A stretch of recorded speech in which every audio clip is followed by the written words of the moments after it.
Rekviziti na mjestu, plesni koraci se uvježbavaju. U jednom trenutku trebate gledati, 16 kamera s kojima se radi. Vi svi vidite na televiziji u tom prijenosu, to je u principu nešto što ja radim. Ja u određenim trenucima gledam da u principu neke kamere koje trebaju biti, to se stavlja i tako dalje. Znači ja sklapam nekakav vizualni identitet Tedore.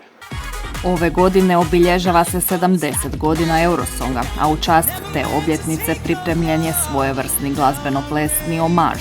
Ove godine je 70 godina Eurosonga, tako da smo napravili nekakav medley svih tih pjesama koje su, ne svih, nekih, koje su pobjedile kroz godine Eurosonga i plesačice plove kroz te, ajmo reći, holograme i animacije.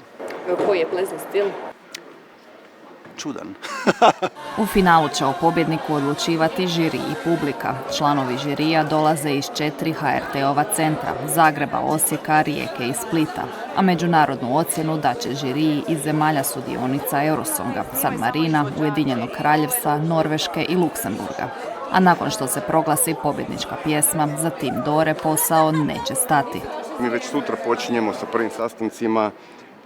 Od toga smještaj, put, ko kad može, šta treba ko napraviti. U mom slučaju to je najviše papirologija, a imam kreativne igrače koji onda moraju sad idućih 20 dana osmišljavati LED ekrane, koreografije, režiju, kadrove i sve ostalo.